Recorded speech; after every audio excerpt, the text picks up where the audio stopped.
আজকে আমাদের 5700 লোকের আয়োজন, বাইরে 500 গেছে আর বাকিটা মাঠে থাকবে আর কি আজকের ইফতারি। যশোর, খুলনা, ঢাকা বিভিন্ন জায়গাতে মানুষ আসে। আজকে ধর যশোর থেকে আছে আপনার 55 জন, তারপর জিগের কাছে আছে, এবং কালকে আসলে বাগাসড়া থেকে, আর এসপি সাহেবটা ওসি সাহেবটা আসছে আর কি। এই মিশনে মাহে রমজান উপলক্ষে যে ইফতার মাহফিল আমার কাছে তো অসাধারণ মনে হয়েছে। এখানে হাজার হাজার মানুষ, হাজার হাজার ভক্ত এখানে এসে ইফতার মাহফিলে অংশগ্রহণ করে, এটা দেখার মতো একটা বিষয়। আর এটার যে মূল বিষয়বস্তু ছিল, খান বাহাদুর হাসানুল্লাহ রহমতুল্লাহ আলাইহি ওনার যে ছিল যে স্রষ্টার ইবাদত এবং সৃষ্টির সেবা, এইটা আসলে আমাদের মূল মন্ত্র হওয়া উচিত।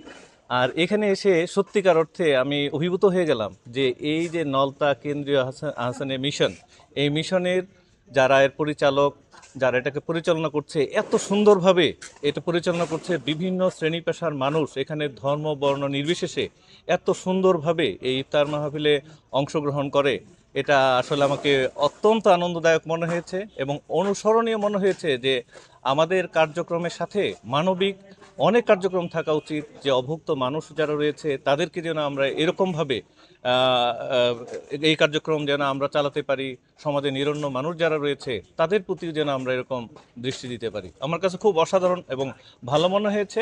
আমি আগে শুনেছিলাম যে নলতা কেন্দ্রীয় হাসানে মিশনে এরকম কার্যক্রম হয়, আর আজকে আমি দেখে নিজেকে আসলেই খুব গৌরবান্বিত মনে করছি, খুব সমৃদ্ধ মনে করছি যে এখানে আমি আসতে পেরেছি। আমার খুব ভালো লেগেছে। আমি সত্যিই দেখি নাই, আমি এত অর্গানাইজড ওয়েতে দেখি নাই। হয়তো কিছু মানুষ একত্রে ভালো ভালো ইফতার করছে, কিন্তু জনমানুষের জন্য এত যে আয়োজন, কোনো মানুষ এখানে অভুক্ত থাকে না। মানুষের থাকার ব্যবস্থা আছে, ইবাদত বন্দিগি করার ব্যবস্থা রয়েছে, অনেক বই পুস্তক পাঠ করার মতো সুব্যবস্থা রয়েছে। মানে সব দিক দিয়ে যদি মনে করি, খাবার দাবার তার কোনো সমস্যা নেই। এত সুন্দর ব্যবস্থাপনা ইতিপূর্বে আমি অন্য যে কোনো জায়গায় গিয়েছি, মুসলমানদের এরকম কোনো ভালো ব্যবস্থাপনা আছে কিনা আমার আসলে জানা নেই। সত্যি ওনাদের ব্যবস্থাপনা দেখে আমি মুগ্ধ। আমি সাতক্ষীরা থেকে আসছি। আমাদের গ্রামের বাড়ি তালা উপজেলায়। আমরা দীর্ঘদিন থেকেই শুনে আসছি যে এখানে অনেক লোকের সমাগম হয় ইফতার পার্টিতে। আমরা সেই ইফতার পার্টিতে নিজেদেরকে অংশগ্রহণ করার জন্য এখানে উপস্থিত হয়েছি।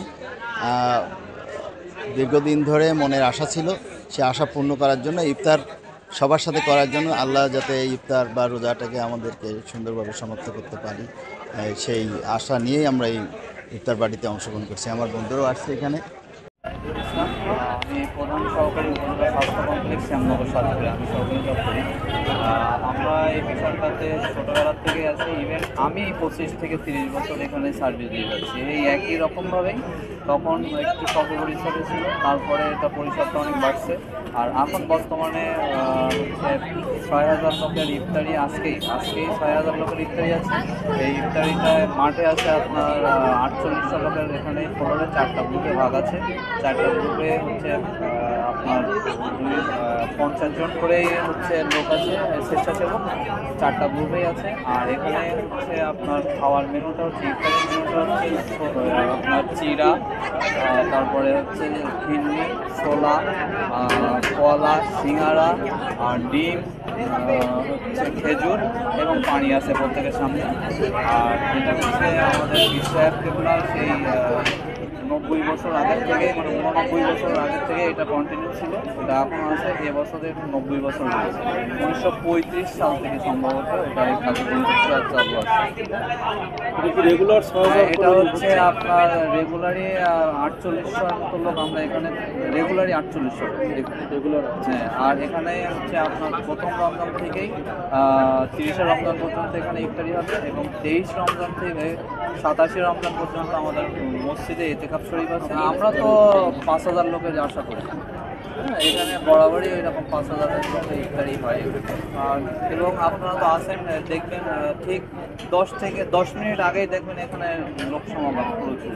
আমাদের পীর সাহেব কেবলার মূল উদ্দেশ্য ছিল যে স্রষ্টার ইবাদত সৃষ্টির সেবা, সেইটার উপরে নির্ভর করে এই যাবতীয় কার্যক্রমগুলো এখানে পরিচালিত হয়। মানে খালি যে আমাদের এলাকার লোকজন তা কিন্তু না, এখানকার একটা ঐতিহ্য আছে যে বাইরের থেকে অনেক লোকজন আসে এখানে ইফতারি করার জন্য। আমাদের পার ডে প্রায় 2.5 লাখ টাকার মতো খরচ করতেই ভোর থেকেই যারা সিঙ্গারা তৈরি করে, তারাই প্রথম থেকে এই কার্যক্রম শুরু করে দিয়েছে। আমাদের যেসব কার্যক্রম হচ্ছে যেমন সিঙ্গারা তৈরি করা, ছোলা খেজুর তৈরি করা, তারপরে ফিরনি তৈরি করা, হচ্ছে ডিম সিদ্ধ করা, সব কিছু মিলাই এখানে আপনার টোটাল কার্যক্রমটা দেখতে হলে আপনাকে ভোরবেলা আসতে হবে, কারণ ভোরবেলার থেকেই আপনার এই যাবতীয় কার্যক্রমগুলো শুরু হয়।